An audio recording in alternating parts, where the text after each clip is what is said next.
எல்லோருக்கும் வணக்கங்க. நான் பாரம்பரிய ஜோதிடர் ரவிக்குமார். இப்போ நாம் பார்க்கக்கூடிய ஒரு தலைப்பு அப்படின்னு பார்த்தீங்கன்னா, மார்ச் மாதத்துக்கு உண்டான மாத பலன்களை பற்றி தான் இந்த காணொலியில் பார்த்துட்ருக்குறோம். கடகராசி நேயர்களே, கடகராசியில் பிறந்த உங்களுக்கு இந்த மார்ச் மாதம் எந்த மாதிரியான ஒரு மாற்றங்களை கொடுக்க போகிறார், அதை பற்றி தான் இந்த காணொலியில் இப்போ நம்ம பார்த்துட்ருக்குறோம். பொதுவாகவே கடகராசி அப்படின்னா அதிபதி யாருன்னா சந்திரன்.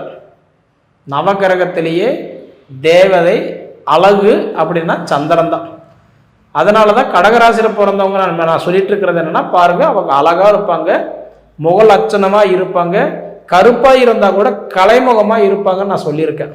சரிங்களா? அப்போ கடகராசி அப்படின்னாவே அவங்க அழகு தான். பொதுவாகவே ஐயா அவங்க மாப்பிள்ளை கடகராசி இல்லை பொண்ணு கடகராசி, அதாவது எப்படி இருப்பாங்கன்னு கேட்டால் யோசிக்கவே வேண்டாம், அவங்க நல்லா இருப்பாங்கன்னு நம்ம கெஸ் பண்ணிக்கலாம். ஏன்னா அவங்களுக்கு அதிபதியே சந்திரன் தான். கடக ராசியாக இருந்தாலும் சரி, கடக லக்னமாக இருந்தாலும் சரி, இல்லை அதாவது சந்திரனுடைய நட்சத்திரத்தில் பிறந்திருந்தாலும் சரி, நிச்சயமாக அவங்க அழகாக தான் இருப்பாங்க. இதில் மாற்றம் கிடையாது. அது போக பார்த்தீங்க அப்படின்னா, கட்டன்றது உங்களுடைய ராசிக்கு அதிபதி சந்திரனாக இருந்தாலும் அவருடைய கணவன் அப்படின்னு சொல்லக்கூடியவர் யாருன்னா குரு. நவகிரகத்திலேயே சுபகிரகம் யாருன்னா குரு தான். அந்த குரு தான் உங்களுடைய ராசிக்கு அதிபதிக்கு சந்திரனுடைய கணவன். சரிங்களா? அதே மாதிரி இவங்களுடைய வாரிசு அவங்க தான் புதன். சரிங்களா? அதாவது அவங்களோட பிள்ளை வாரிசு தான் புதன். மனிதர்கள் போலவே கிரகங்களுக்கும் உறவு முறை உண்டு. சரிங்களா? குரு கணவன், சந்திரன் மனைவி, இவங்க ரெண்டு பேர்த்துக்கு பிறந்த பிள்ளை தான் புதன். அப்படி பார்த்தீங்கன்னா, இது ஏன் நான் சொல்றேன் அப்படின்னா, உங்களுடைய ராசியாதிபதி சந்திரனுடைய கணவனும் வக்கரத்தில் இருக்கிறாரு, தன்னுடைய மகனும் வக்கரத்தில் இருக்கிறாரு. அதனாலதான் உங்களுக்கு சொல்ல வந்தேன். சரிங்களா? அப்ப இந்த ரெண்டு கிரகமே இந்த மாசம் வக்கரத்திலிருந்து நிவர்த்தி அடைகிறது உங்களுக்கு சூப்பரா இருக்கு. இது நீங்க ஒரு கெஸ் பண்ணி பாருங்க. அதாவதுன்றது வீட்டுக்காரும் பிள்ளையும் ரெண்டு பேரும் செயல் இழந்து உட்கார்ந்துருக்கும் போது, இல்லை ஒரு ஜெயில் இருக்கிற மாதிரி வச்சுக்கோங்களேன், இருக்கும்போது அப்ப அம்மா மட்டும் எப்படி சந்தோஷமா இருக்க முடியும்? இல்லைங்களா?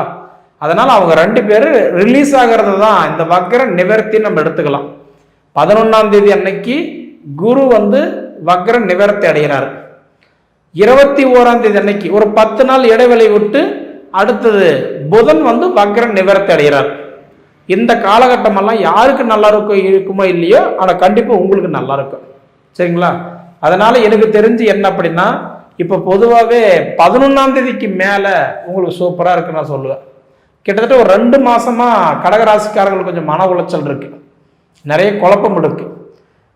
சரி போக வேலை இல்லாமல், சரியான வருமானம் இல்லாமல், குடுக்கல் வாங்கல் நல்லா இல்லாமல், கருத்து வேறுபாடல் அதிகமாக, தொட்ட காரியம் தொடங்காம, வெச்சு காரியம் விளங்காம, எதிர்பார்க்குற காரியம் நடக்காம, பொதுவாகவே எதை பார்த்தாலும் ஒரு கிணத்துல போட்ட ஒரு கல் மாதிரி கிடக்கும். அப்போ கிட்டத்தட்ட இந்த 2.5 மாசமா, கிட்டத்தட்ட ஒரு 2 மாச காலமாக இந்த மாதிரி கஷ்டத்தில் இருந்தாலும், எனக்கு தெரிஞ்சு இந்த மார்ச் 11ஆம் தேதிக்கு மேலே உங்களுக்கு நல்லா இருக்குன்னு சொல்றதில்ல, மாற்றம் கிடையாது. அதே மாதிரி 21ஆம் தேதிக்கு மேலே புதனும் வக்கர நிவர்த்தி அடைஞ்சிருவாரு. அப்போ இந்த 2 கிரக வக்கர நிவர்த்தி பார்த்தீங்கன்னா கடகராசிக்கு சூப்பராக இருக்குன்னு சொல்றதில்ல, மாற்றமே கிடையாது. சரிங்களா? ஏன்னா இதனால தான் நிறைய பேருக்கெல்லாம் பார்த்தா ப்ரமோஷன் தள்ளி போகிறது, சம்பள உயர்வு தள்ளி போகிறது, கொடுத்த காசு வாங்க முடியாமல், வாங்கின காசு கட்ட முடியாமல், வெச்ச நகையை திருப்ப முடியாமல், ஏதோ ஒரு உங்களுக்குள்ளார ஒரு கமிட்மெண்ட் வச்சுக்கிட்டு அந்த கமிட்மெண்ட் கம்ப்ளீட் பண்ண முடியாமல், அதாவதுன்றது ஏன் இப்படி இருக்குது நினச்சி பார்க்கறதுக்குள்ள மாதம் போயிடுது, வருஷம் போயிடுது. சரிங்களா? அதனால இந்த குழப்பத்தில் இருக்கிற உங்களுக்கெல்லாம் நீங்கள் பயப்பட வேண்டாம். நான் சொல்றது 11ஆம் தேதி குரு வக்கர நிவர்த்தி, 21ஆம் தேதி புதன் வக்கர நிவர்த்தி. இது 2 டேட்டுமே உங்களுக்கு அற்புதமாக இருக்க போகுது. சரிங்களா? இதனால ஒவ்வொருத்தருக்கும் ஒவ்வொரு எதிர்பார்ப்பு இருக்கும். எல்லாத்துக்கும் ஒரே எதிர்பார்ப்பு இருக்காது இல்லைங்களா? அப்போ பார்த்தீங்கன்னா ஒருத்தருக்கு இந்த குழந்தை பாக்கியத்துக்காக எதிர்பார்த்துட்டு இருந்தாங்க அப்படின்னா நிச்சயமே இதுக்கு மேலே அது கண்டிப்பாக கொடுக்க ஆரம்பிச்சிடும். இல்லைங்க, நாங்கள் ஒரு ட்ரீட்மெண்ட் எடுத்துட்டு இருக்கோம், அதாவது ஒரு விஷயத்தை நாங்கள் பண்ணலான்னு முடிவு எடுத்திருக்கோம், இதெல்லாம் பண்ணலாம்னா இந்த டேட்டுக்கு அடுத்தபடி நீங்கள் அந்த காரியத்தை முயற்சி பண்ணீங்கன்னா உங்களுக்கு கண்டிப்பாக சக்ஸஸ் ஆகும். அதே மாதிரி திருமணம் வரணும் பார்த்துட்டு இருக்கிறேங்க, தள்ளி தள்ளி போகுது, நான் பார்க்குற நேரம் அவங்களுக்கு நல்லது நடந்துருது, ஆனால் எனக்கு நல்லது நடக்கலை. அப்போ எனக்கு எப்போ நல்லது நடக்கும் அப்படின்னு பார்த்தா இந்த 2 வக்கர நிவர்த்திக்கு அப்புறம் பார்த்தா உங்களுக்கு கண்டிப்பாக ஓரளவுக்கு நல்லா இருக்கும். சரிங்களா? அடுத்தது பார்த்துட்டீங்க அப்படின்னா உங்களுக்கு ஜூன் 1ஆம் தேதி குரு உங்கள் வீட்டுக்கு தான் வராரு. குரு பார்க்குற வீட்டுக்கு நல்லதை பண்ணுவார், அவர் இருக்கிற வீட்டுக்கு யோகத்தை கொடுப்பார். அதனால குரு அடுத்தது வந்து உங்க வீட்டுக்கு தான் வராரு ஜூன் 1ஆம் தேதி. அதுவும் உங்களுக்கு வந்து ஒரு அருமையான வாய்ப்பா இருக்க போகுது. அதனால இது வரைக்கும்ன்றது மற்றவங்களுக்காக வேலை செய்துட்டு இருந்தீங்க, இதுக்கு மேல மற்றவங்க உங்களுக்கு வேலை செய்ய போறாங்க. அந்த ஒரு வாய்ப்பு கண்டிப்பா உங்களுக்கு வரப்போகுது.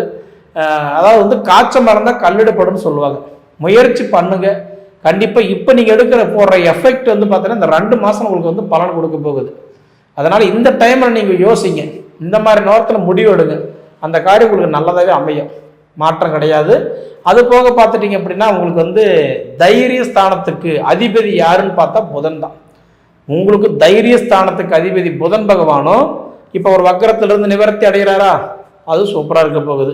அடுத்தது உங்களுக்கு 2ஆம் இடம் குடும்பஸ்தானத்துக்கு அதிபதி யாருன்னா தனக்காரகன்னு சொல்லக்கூடியவர் யாருன்னா புதன் தான், சூரியன் தான். சூரியனும் இப்போ வந்து பாருங்க 8ல் உட்காந்துருக்கிறார்.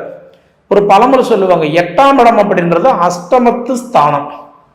இப்போ அஷ்டமத்து சனி, அஷ்டம குரு, அஷ்டமத்து ஸ்தானம், அது 8ஆம் இடம்னா அது கெட்டு போன இடம்.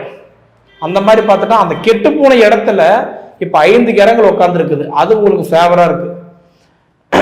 8ல் கெட்டிடும் ராஜயோகம். 8ஆம் இடத்துல கெட்டு போன கிரகம் சுத்தமாக வேலை செய்யாது.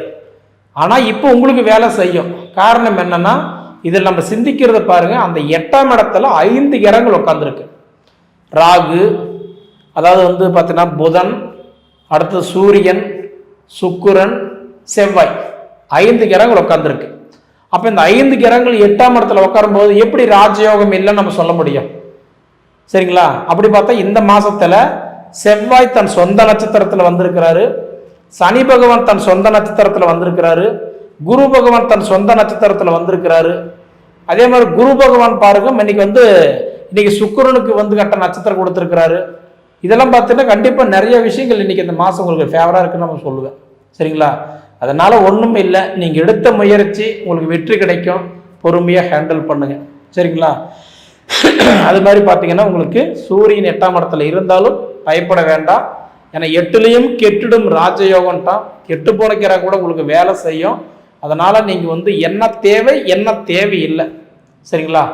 நம்ம சாப்பிடும் போது நமக்கு என்ன தேவை அதை எடுத்துக்கிறோம், தேவையில்லை அப்படின்றது ஒதுக்கி வைக்கிறோம். அந்த மாதிரி நீங்க என்ன பண்றீங்கன்னா என்ன நமக்கு தேவை என்ன தேவையில்லை, இந்த நண்பன் தேவையா, இந்த உறவு தேவையா, இந்த கட்டம் இந்த எக்ஸ்ட்ரா இது தேவையா, இந்த மாதிரி விஷயங்கள் நமக்கு வந்து தேவையா அப்படின்றத நீங்க ஒரு சிந்திச்சு ஒரு முடிவெடுத்தீங்கன்னா கண்டிப்பா அது உங்களுக்கு பயனுள்ள ஒரு தகவலாக கண்டிப்பா இருக்கும். நான் சொல்ற மாதிரி 8ஆம் இடத்துல உங்களுக்கு வந்து 5 கிரகங்கள் உட்கார்ந்த வாய்ப்புகள்.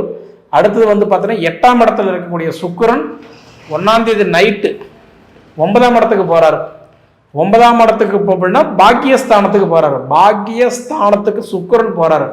அப்ப சுக்கிரன்னா உங்களுக்கு யாரு? லாபஸ்தானத்துக்கு அதிபதி, சுகஸ்தானத்துக்கு அதிபதி யாருன்னா சுக்கிரன் தான். அப்ப சுக்கிரன் போய் 11ஆம் இடம் லாபஸ்தானத்துக்கு அதிபதி சுக்கிரன் போய் 9ஆம் இடம் பாக்கியஸ்தானத்துல போய் உட்காரும் போது பெண்களுக்கு சூப்பரா இருக்கும். அதே சமயத்துல வந்து கல்யாண ஆண்களுக்கு அவங்களோட மனைவிக்கு நல்லா இருக்கும். உடல் உபாதைகள் சரியாகும், ஹெல்த் நல்லா இருக்கும், தொழில் மாற்றங்கள் ஏற்படும். ஒரு விஷயத்தை ஆரம்பிக்கணும்னு நினைச்சாங்கன்னா இதுக்கு மேல அவங்க ஆரம்பிச்சா நல்லா போகும். சரிங்களா? அதனால பார்த்துட்டீங்கன்னா உங்களுக்கு கட்டன்றது சுக்கிரன் வந்து அடுத்தது 2ஆம் தேதியிலிருந்து உங்களுக்கு 9ஆம் இடத்துல போய் உச்சம் அடையும் போது உங்களுக்கு வந்து இந்த மனை சார்ந்த விஷயங்கள், இடம் சார்ந்த விஷயங்கள், சொத்து சார்ந்த விஷயங்கள், இது எல்லாமே உங்களுக்கு ஓரளவுக்கு நல்லா இருக்கும். அதே மாதிரி இந்த வாகன யோகம், வண்டி வாங்கலாமா, காரு வாங்கலாமா, மாற்றலாமா, புதுப்பிக்கலாமா நினைக்கிறவங்களுக்கெல்லாம் பார்த்தீங்கன்னா உங்களுக்கு 2ஆம் தேதியிலிருந்து உங்களுக்கு அந்த வாய்ப்பு ரொம்ப அதிகரிக்கும். ஏன்னா வண்டி வாகனத்துக்கு அதிபதியே சுக்கிரன் தான். அவர் போய் உங்களுக்கு உச்சத்தில் உட்காரும் போது இந்த வாய்ப்புகள் எல்லாம் உங்களுக்கு தேடி வரும். சரிங்களா? அதே சமயத்தில் வந்து பார்த்துட்டீங்க அப்படின்னா அடுத்தது உங்களுக்கு வந்து 15ஆம் தேதி சூரிய பகவானும் உங்களுக்கு 9ஆம் இடத்துக்கே போறாரு, பாக்கியஸ்தானத்துக்கே போறாரு. அப்படி போகும்போது இந்த தந்தை மகனுக்குள்ளார இருக்கிற சங்கடங்கள் சரியாகும், உறவு முறைகளுக்கு இருக்கிற சங்கடங்கள் சரியாகும். மொத்தத்தில் மன சங்கடங்கள், மன குழப்பங்கள் தீரும். நீங்க பயப்பட வேண்டாம், அனுபவிச்சு பார்த்து சொல்லுங்க. சரிங்களா? சரி நேயர்களே, உங்க பொன்னான நேரத்தை ஒதுக்கி இவ்வளோ நேரம் என்னோட காணொலியை நீங்க முழுமையா பார்த்ததுக்கு மனசுல இருந்து கேட்டுக்கிறனுங்க. நன்றி.